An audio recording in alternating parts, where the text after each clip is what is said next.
JDU का पहला list आज जारी होगा, आज दोपहर तक जारी हो जाएगा और मुख्यमंत्री जी का कल से चुनाव प्रचार अभियान भी शुरू हो जाएगा। कल वो समस्तीपुर और संभवतः दरभंगा दोनों जगह उनका कार्यक्रम, चुनावी अभियान कल से शुरुआत है मुख्यमंत्री जी का। और आप जानते हैं कि एक एक्सरसाइज होता है, अपेक्षा सबकी होती है, लेकिन मुख्यमंत्री जी सारा चीज़ देख करके और सारा निर्णय लिया गया है।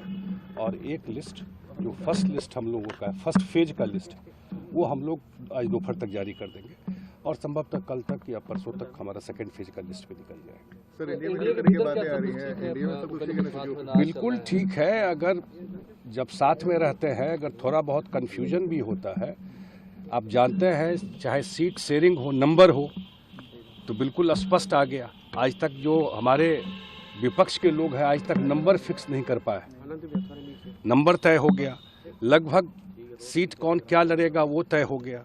अब ये भी देख रहे हैं कि लिस्ट जारी हो रहा है अलग अलग पार्टियों का, और जो लोग नॉमिनेशन करने जा रहे हैं वो शुरुआत हो गई है। तो हर एक लिहाज से पूरा एनडीए यूनिफाइड है, एक है, क्योंकि पर्पस है नीतीश कुमार जी के नेतृत्व में सरकार बनाना। और जो सर्वे आ रहा है, जो लोगों का फीडबैक आ रहा है, जो लोगों का सेंटिमेंट है, डबल इंजन के सरकार का जो एक फ़ायदा लोग देख रहे हैं, तो वो पीछे मुड़ करके आप नहीं देखना चाहते। और आप जानते हैं अभी कोर्ट में भी जो हुआ दिल्ली में, तो सारी बातें ऐसा नहीं है। लोगों के, बिहार के लोग बहुत ही स्मार्ट और समझदार हैं उस चुनाव को लेकर के, तो उनको सब बात नज़र में है। और जब मुख्यमंत्री जी का कल से प्रारंभ हो जाएगा चुनावी कार्यक्रम, तो फिर एक अलग माहौल शुरू हो जाएगा। लेकिन एक सवाल ये है कि कहा जा रहा है विपक्ष की ओर से कि एनडीए नेताओं में ही आपस में सिर्फ फुटबॉल है, या जेडीयू में कहाँ सिर्फ फुटबॉल? जेडीयू में क्यों कुछ होगा? जेडीयू में मैं कहीं कहीं देखता रहता हूँ, ये जो नैरेटिव बनाने का कोशिश करते हैं कुछ लोग, एजेंडा बेस्ड। मैं जानता हूँ कि बहुत सारे आजकल लोग जो आपके प्रोफेशन में भी है, वो एजेंडा लेकर चलते हैं कि नीतीश कुमार ने कमान संभाला। अरे कमान छोड़ा कब? कमान संभाले हुए हैं, पूरा बिहार का भी कमान संभाले हुए हैं और पार्टी का भी कमान संभाले हुए हैं। इस पार्टी में जो भी निर्णय होता है नीतीश कुमार जी के कंसेंट, उनके विचार के बाद ही होता है। सब उनसे डिस्कस। हाँ, वो डेमोक्रेटिक आदमी, ऑटोक्रेट नहीं है। वो सबसे चर्चा करते हैं, सबका फीडबैक लेते हैं, अब फिर निर्णय लेते हैं, लेकिन अंतिम मुहर किसी भी चीज पर मुख्यमंत्री जी लगा। सर, इस बार सर सोशल मीडिया के जरिए ये सारी जानकारी मिल रही है। वही मैं देख रहा हूँ, रात में दिखा कि अब ऐसा नैरेटिव, मैं आप लोगों से भी आग्रह करता हूँ, जो कुछ लोग इस तरह का अफवाह फैलाते हैं, और बिहार के जनता को भी मैं आगाह करना चाहता हूँ आप लोगों के माध्यम से, कि भाई अफवाह फैलाने भी बहुत सारे लोग आजकल घूम रहे हैं। इस सब अफवाह पे मत ध्यान दीजिए। जब तक ऑथेंटिक सोर्स से बात नहीं आए किसी भी तरीके का, कोई पुराना वीडियो लेके कहीं चला देता है, कोई गाड़ी को कहीं घुसा देता है, कहीं कुछ जाकर के डाल देता है, और एक कन्फ्यूजन की स्थिति लोगों में भी पैदा करता है। मुझे ही कल सुबह कितने लोग फ़ोन करना शुरू कर दिए, तो हम तो लोग बोले कि 11 बजे तक तो हम लोग सब काम करके निकले हैं, तो रात 11 बजे के बाद क्या हो गया?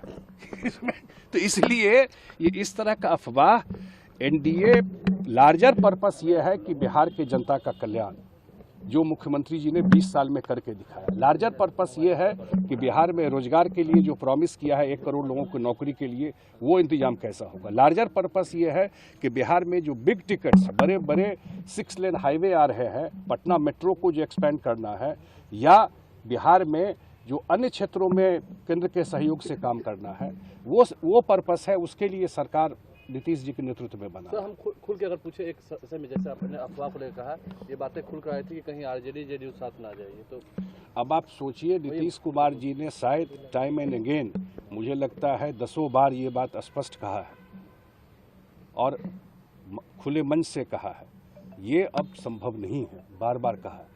और इसको जो अफवाह फैलाने वाले लोग हैं, क्योंकि मैं जानता हूँ उनको पता है कि रिजल्ट क्या होने वाला है, ये क्यों कर रहे हैं।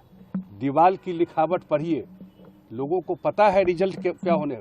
ये बिल्कुल दहशत में है, इनको बिहार का चुनाव का रिजल्ट की जानकारी है, लोगों का फीडबैक है, महिलाओं का मूड कैसा है, युवाओं का मूड कैसा है, सब पता है इनको। तो अंतिम जो है कि इसमें कन्फ्यूजन पैदा करो, लेकिन ये संभव नहीं है। नीतीश जी के नेतृत्व में पूरा एनडीए एक है। आप लोगों ने भी देखा, पूरे बिहार में 243 विधानसभा में एनडीए सम्मेलन हुआ, पांचों पार्टी के लोग गए। प्रधानमंत्री जी का कितना सारा कार्यक्रम यहाँ पर हुआ है। मुख्यमंत्री जी प्रगति यात्रा से लेके लगातार, जो लास्ट डे जिस दिन अनाउंसमेंट इलेक्शन का हुआ उस दिन भी वो मुजफ्फरपुर के सकरा में थे। इसलिए लगातार सारा कार्यक्रम चल रहा है और मुझे लगता है कि पूरा एनडीए एक होकर के इतना डिसाइसिव मैंडेट आने वाला है जो 2010 के मैंडेट को भी पार करेगा। एक सेकंड आज भी देख रहा है, विपक्ष में कुछ भी तय नहीं है। मैं इस पे कमेंट नहीं करना चाहता था, कुछ भी तय है, नंबर, सीट, जो एक स्थिति है उसमें। इसलिए उन लोगों को पता है कि रिजल्ट क्या होने वाला है। इसीलिए सर मुख्यमंत्री कहीं और भी 2 जगह नॉमिनेशन में जा रहे हैं, कहीं और भी जाने का सेकंड फेज में अगर कुछ प्रोग्राम भी? हाँ, आगे तय होगा। अभी कल से उनका शुरुआत है यात्रा, माने चुनावी यात्रा का, और आगे उनका अन्य जगह कार्यक्रम लगेगा। उनका फिर वो कैंप भी करते हैं। आप सब जानते हैं कि वो जब सीमांचल में या कोसी में जब उनका कार्यक्रम होता है तो वहीं कैंप, मधेपुरा में कैंप करके वो पूरा वहाँ से कैंपेन करते हैं। तो वो सारा जो उनका ट्रेडिशनल रहा है पास्ट का, उनका उसी तरह से कैंपेन। उपेंद्र कुशवाहा जी को लेकर के कहा जा रहा है कि वो भी दिल्ली गए हैं। बिल्कुल, उपेंद्र कुशवाहा जी हम लोगों के महत्वपूर्ण सहयोगी हैं, बिल्कुल साथ है। और जब एक साथ रहते हैं, अगर कोई कन्फ्यूजन रहता है तो सब मिलकर उसको रिजॉल्व करते हैं। Thank you sir, thank you.